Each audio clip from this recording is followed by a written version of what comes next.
Hello, welcome to the show again. Great stories coming up this week on Grayson Herting, a diver at the University of South Dakota. Got the swimming and diving championships coming up this weekend. And a story on DeAndre Parks in men's basketball at South Dakota State. Pretty incredible what he has been through in his young life already. And speaking of the Jackrabbits, knew it, big game coming up for them Thursday at Fort Wayne. This is going to be huge. It is going to be huge. First place on the line on the men's side. Those two teams are tied, and the winner obviously going to be in the driver's seat heading down the home stretch. Those teams both have 9 wins. Omaha is the other men's team with 9 wins already. Tradeon Hollins is the player of the week. He averaged 21 points, 7 assists, and 4 steals in 2 Omaha wins. They got one against South Dakota State and one against North Dakota State. Omaha keeps rolling. They do. They played very well at home this week. And Hollins was really the spark, doing it on both ends of the floor, Tom, scoring the basketball, doing what he does defensively, getting turnovers, getting steals. All right, Michael Rogers for the women at IUPUI is the player of the week there. 15 and 11 at North Dakota State, 19 points, 10 rebounds at Denver. And the big women's game this week is in Vermillion between South Dakota and South Dakota State, but they both still have to play at IUPUI. IUPUI is 9-3 right now, just 2 games behind USD and SDSU. Yeah, don't count IUPUI out yet. They've got a chance to sneak into the top of this thing, but all eyes certainly on Vermillion on Saturday on the women's side. The winner of that one, again, in the driver's seat heading down the home stretch. All right, when we come back, the week in men's hoop, another win for Western Illinois, and Denver sets a school record for three-pointers made, but it comes in a loss to IPFW. Inside the Summit League on Midco Sports Network is presented by Grand Falls Casino and Golf Resort, Dakota Land Honda, and South Dakota Corn.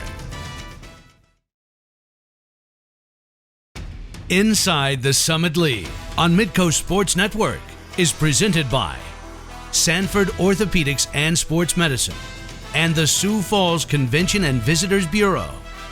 Welcome back. Now to men's basketball, and most coaches in the Summit League preach defense, knew it. Darren Hansen at Omaha, not that he doesn't like to play defense or his team to play defense, but he doesn't mind if his team just comes out and outscores you. I love this. Well, they love high possession games in Omaha, and they had one on Wednesday night against South Dakota State, and it was an outscoring affair. Omaha put 96 on the board. 96-92 final against the Jackrabbits. Omaha scores 56 points in the second half. South Dakota State made 15 threes, 7 of those by Reed Tellinghusen, but Trayshawn Thurman was really good with 19 points. Tradeon Hollins had 28 points, 9 rebounds, and 8 assists in that win for Omaha. On Thursday, knew it. Oral Roberts at home, 77-56 win against IUPUI. Well, the thing Oral Roberts did is they got other players to come alongside Obi Emegano in this game. 6 players score 7 points or more. This is the contributions they have been longing for in Tulsa. Emegano with 21 in that game. Albert Owens, another good game, 13 points, 7 rebounds, and then all the support there as Oral Roberts gets a win at home. South Dakota over North Dakota State on Thursday, 72-58. Tyler Flack with 18 points and 10 rebounds. Paul Miller still not playing for North Dakota State. Well, big loss for North Dakota State not having Miller in the lineup, and South Dakota locks them down defensively, holds them to their lowest point total of the year, and it was the defense that got USD the win. The other game on Thursday, Western Illinois, its second Summit League win, 63-60 over Denver. Denver led by 1 with 4 minutes left, but the Leathernecks win at 63-60, a season-high 26 in that game for Jalen Chapman. On Saturday, Omaha at home. After the win against South Dakota State, they beat North Dakota State 76-69. This was a big win for Omaha. I kind of thought trap game for them, Tom, because they had the big win Wednesday, but they do follow it up, get a nice win against North Dakota State, and they do it again with their defense, actually. Getting 10 steals, the key in this game for Omaha, forced the Bison into 17 turnovers, and it was those easy runouts that gave the Mavs the win. And they held A.J. Jacobson to 2 points in that game for North Dakota State. South Dakota State at home against the Coyotes on Saturday, 85-68, a 30-6 run by South Dakota State to end the first half. Well, that was a huge run, and that really propelled them in this game, Tom.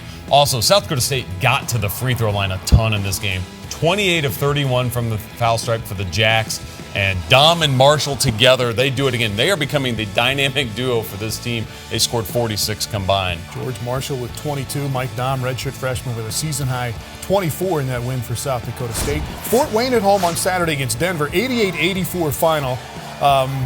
20 of 32 on three-pointers in this game for Denver. It's a school record for them. Marcus Bird made 8 of them and had 28 points. But Max Landis made 7 more for Fort Wayne, and he had 30 for the Mastodons. Well, Fort Wayne has shown why they are one of the top teams in the league. It's because they've got the best offensive team. They can really shoot the basketball. They did it in this game, shot 62%.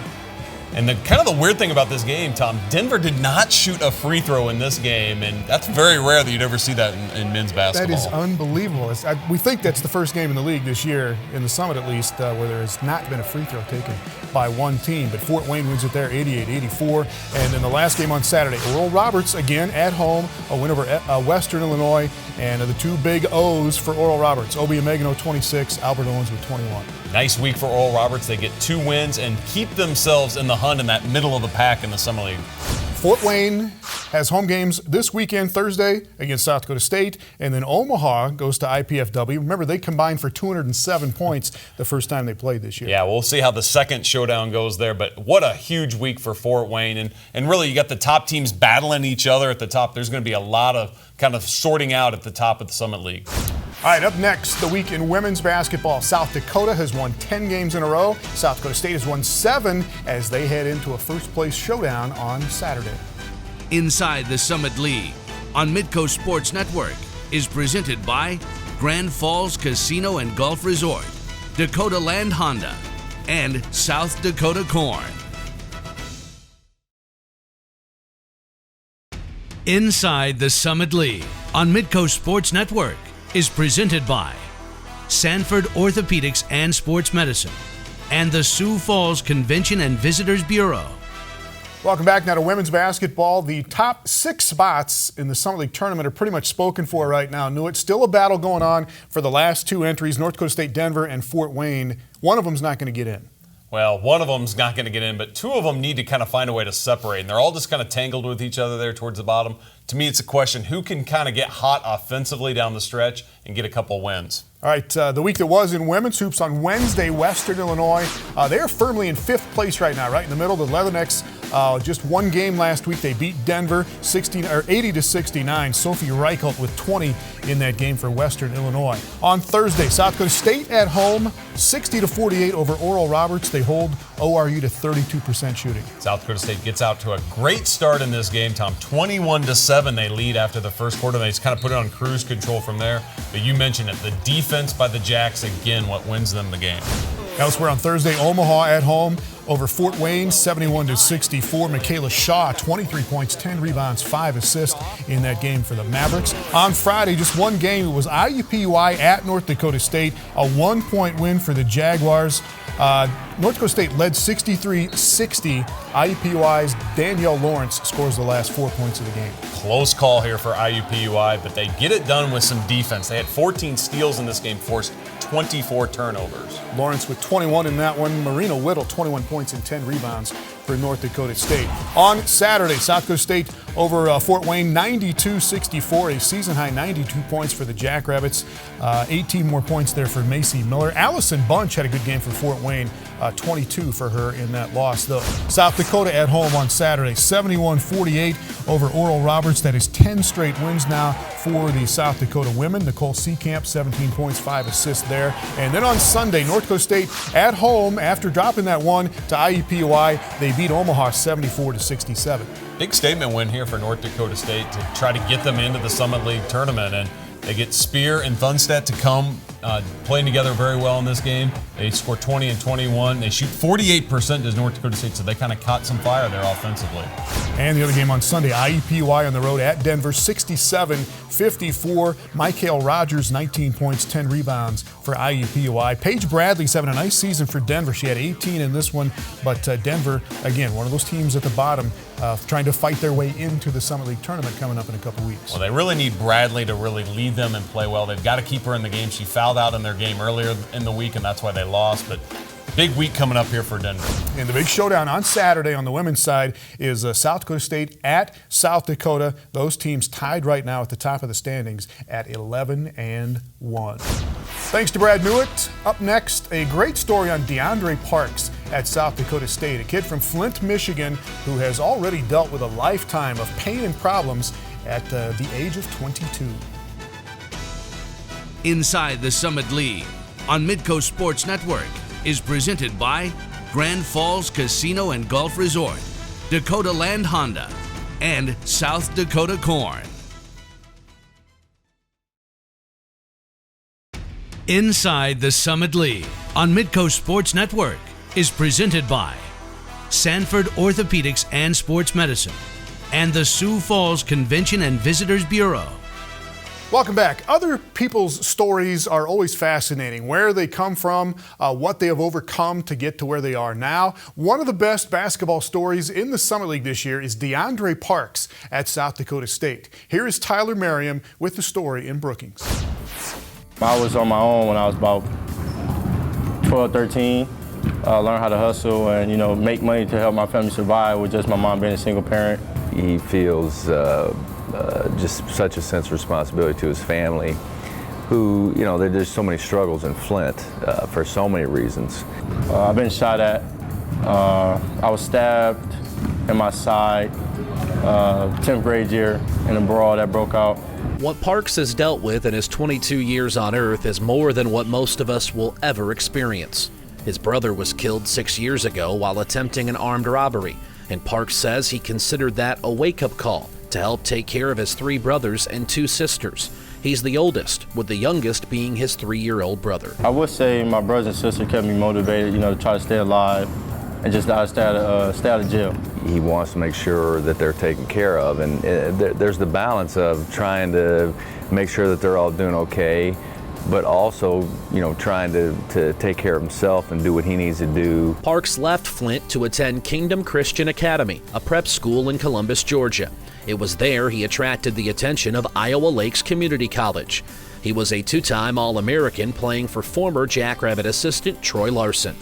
And that put him on the radar of the SDSU staff. Parks says that he chose the Jacks based on 2 things: assistant Rob Klinkafus's consistent recruitment and his one-on-one meeting with Nagy on his official visit. The first thing he threw at me was my family. And the visits and the coaches I did never talked about my family. And that's one thing I take seriously is my family. That right there kind of, made my eyes open. Okay, you're the first one to say something about my family. I talked about 8 or 9 schools and nobody mentioned my family. After choosing to come to SDSU, Parks made another choice. He wanted to bring his younger brother Shedrick, who was about to enter 7th grade, with him to Brookings. Said had went through, something similar to what I went through. He was hit in the head with a pistol by an older dude that I sort of knew. So that's what kind of brought Said here. I didn't want to lose my brother. And, his dad's doing 16 years in prison right now, and he doesn't have a father figure. He doesn't get along with my stepfather. And so he struggles with the balance and being pulled back home and trying to succeed here in the classroom and on the court. If you've been through what I've been through and you've seen what I've seen, you would probably do the same thing for your brother or sister, just because we got 13-year-olds killing each other in Flint. Say I was involved with some gun activity. The week after I moved him down here, his best friend that he always hung out with, the same age, 14, he's in prison right now, 6 years for attempted murder on a guy that they were beefing with the week after I took Sid from home. So I kind of look at that as, a blessing that I probably would have lost my little brother to the system. Instead, DeAndre and Sid share a house with fellow guards Jake Biddle and George Marshall, and the bond between the 2 brothers continues to grow. And he's a competitor, man. Playing the game with him, he talks trash. Oh yeah, it's over. Oh, dang, I'm out of here. It's over. He broke my controller one time. He was so angry. He threw it at the wall. I kind of chased him around the house, had to rough him up a little bit. But yeah, I love him, man. He's a competitor. He gets it from me. I wake up, I take him to school, I clothe him, I feed him, and I make sure he feels, love and not just love because of what he's doing on the streets. And he's doing great in basketball. He's doing great in school. He comes home, does his homework. I don't have to argue with him. He's turned into a great guy, and that's the little brother that, I held when I was younger, and I always wanted him to have a better life than me. Amidst it all, Parks is excelling on the basketball floor. He's racked up over 2,000 points in his 4 years of college, and is SDSU's leading scorer this season, averaging better than 16 points a game. Anybody can take enough shots to score 2,000 points. Anybody can. It's the percentages you shoot, it's how often you get to the free throw line. There's so many other things that are involved in it. It's the efficiency in which you do it, and he's a pretty efficient player. He will graduate with a degree in human development, but he would like to continue his basketball career before moving on. Whatever is next, he says Brookings and SDSU has made him and his younger brother better people. This community just shows a lot of love, towards me and my brother and our basketball team. I mean, we could play probably one of the worst teams in the country and we still have a packed gym just because of the love we get here. And it's been an amazing experience for me. And it's going to be hard to let go in a couple, I'll say about 2 or 3 months. Thanks to Tyler. Thanks to DeAndre Parks. A huge game for Parks and the Jackrabbits on Thursday night at IPFW. Up next, she has been the Summit League Diver of the Week more than 24 times. A profile of Grayson Hurting going into the league championships coming up this weekend. Inside the Summit League on Midco Sports Network is presented by Grand Falls Casino and Golf Resort, Dakota Land Honda, and South Dakota Corn. Inside the Summit League on Midco Sports Network is presented by Sanford Orthopedics and Sports Medicine and the Sioux Falls Convention and Visitors Bureau. IUPUI is host again this year to the Summit League Swimming and Diving Championships. They run Wednesday through Saturday, and you can track all the results on the Summit League website and on Twitter. The Denver men and women are both 2-time defending team champions. Pioneer swimmers have every individual top time going into the championships. But one of the individual diving stories to watch is Grayson Hurting at South Dakota. She is looking to become the first female diver to win both the 1 meter and the 3 meter boards for 3 years in a row. Here is Alex Heiner in Vermillion with more on what makes Hurting a 25-time Summit League Diver of the Week so special. It's a Thursday afternoon, and South Dakota junior Grayson Hurting is at diving practice. It's a sight seen nearly every day during the season, but with the USD pool located in relative isolation inside the Dakota Dome, the work Hurting and her teammates do here often goes unnoticed by those outside the program. I don't think a lot of people know that we have a pool here, but I feel like recognition has helped. People are realizing that there's a swim team here and that we do fairly well. Even though USD's swimming and diving teams aren't often in the spotlight, it's not for lack of accomplishments. Both teams have produced quality results in the Summit League in recent years, but it's Hurting, a junior from Appleton, Wisconsin, who stands out. After winning a Wisconsin State Diving Championship in high school, Hurting had no shortage of college offers, but a hometown connection with then USD diving coach Chris Huntsman put Vermillion on Grayson's radar. She didn't officially choose the Coyotes, though, until very late in the recruiting process. Took a lot of pride in them poking to get her to finally commit. She was one of those late signees for us, but she's blossomed ever since we had her show up. I definitely chose the right choice. Definitely the right school. Knew that, I think, the first week. Choosing a college was stressful for Hurting, but it's a feeling she's accustomed to, especially when she's on the diving board. A lot of pressure, guys. Diving is a stressful sport. I put a lot of stress on myself, and sometimes it overcomes my want to do well, if that makes sense. It's gonna sound dumb, but I just try to calm down. I put on music, I talk with my friends, and try to come down a little bit from that anxiety and just even myself out and do what I know how to do. What she knows how to do is win. Since arriving at USD, Hurting has won almost everything a Summit League diver can, including back-to-back conference titles in both the 1 and 3 meters, 2 Diver of the Year honors, and a ridiculous 23 Summit League Diver of the Week awards. It's safe to say the amount of success and how quickly it's come has surpassed expectations. We thought her ability to come in and do well for us was high. We didn't quite know that she was going to be this dominating this early. I think we maybe thought by our junior, senior year we might see some of this. We didn't think we'd see it her freshman, sophomore year. I was hoping to do well, but I was a freshman. I didn't really know what I was walking into. I think it was that conference when I did end up winning. It kind of told me that I can do it, and I'm able to do well at something that I love. Success hasn't come without sacrifice. You practice every day for about 2 hours, some conditioning in between. A lot of time. Grayson's hitting 20 hours a week, the max the NCAA allows us. I mean, she's in here 20 hours a week. And that's not including the time I'm sure she's thinking about it away from the pool. But Herting has been able to thrive despite the full-time commitment of being both a D1 athlete and a nursing major. One thing Grayson probably wouldn't tell you is she's also a 4.0 student. She does a job in the classroom. She's a coach's dream come true. Looking ahead, Herting has her sights set on another sweep at the conference championships in Indianapolis this February. I would really like to do well again at conference. I've done it for the past 2 years, and it'd be nice to do it again and I guess just keep improving. Beyond that, it's the NCAA Zone Championships in Texas, a meet Herting's earned an invite to for the 3rd straight year against some of the best divers in the nation. Our zone is a pretty tough zone. It includes Texas, Texas A&M, Minnesota, a lot of those Big 12, Big 10 teams that are really, really good. It's a little bit of an adjustment to see crazy divers and crazy dives, but it's adjustment, but you figure it out. And this is a year where she wants to go and not just make it, but she wants to go and do something when they make it back to finals, make that next step to making the NCAA championships. It's that drive to not be fully satisfied, even with greatness, that has Herting in position to continue to make a splash in the Summit League and beyond. She's the one athlete I would say every year at the end of the year isn't satisfied with where the season ended, and she goes farther than the other athletes. So I think that says a lot about her. She wants to continue to get better. I think the past success pushes me the most. I know that I can do it, and so now I want to continue doing it. We will see you next week on Inside the Summit League.